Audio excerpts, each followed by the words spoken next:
La mère de Sédik Jobila leur a confié, selon nos informations, que son fils n'acceptait pas que Delphine veuille divorcer. Pour elle, c'est la désillusion. Nadine Fabre, la mère de Sédik Jobila, a été entendue le 20 janvier dernier par les deux juges d'instruction en charge de l'affaire de la disparition de Delphine Jobila, introuvable depuis décembre 2020. Et d'après nos informations, elle a fait part de ses doutes lors de cette audition. Je découvre mon fils depuis un an maintenant. Je m'aperçois qu'en fait mon fils, je ne le connais pas.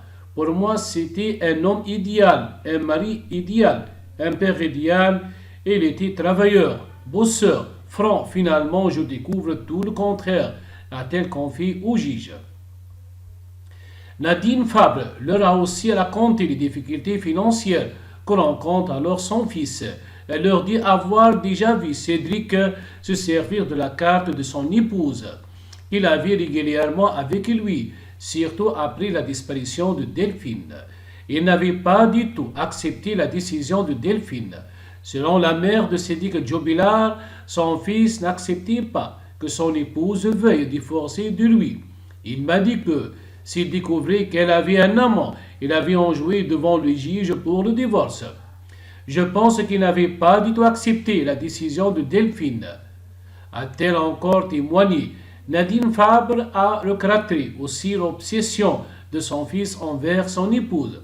Elle explique alors qu'il veut savoir où elle est, ce qu'elle fait.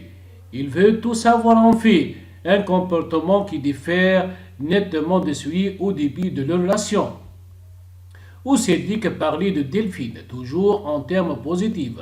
À partir du moment où il m'a annoncé qu'elle voulait divorcer, il a commencé à la dépeindre négativement. Il disait qu'elle ne faisait rien à la maison, raconte la mère de Cédric Jobilar au juge.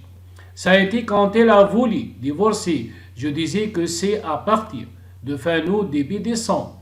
Il a repris sa vie normalement. La mère de Cédric Jobilar raconte aussi la vie que menait son fils après la disparition de Delphine. Il a repris sa vie normalement. Moi, j'ai pris ma vie en suspense à partir du 16 décembre. Nadine Faber explique notamment que son fils utilisait régulièrement la carte bancaire de Delphine Jobilar et ce notamment après sa disparition.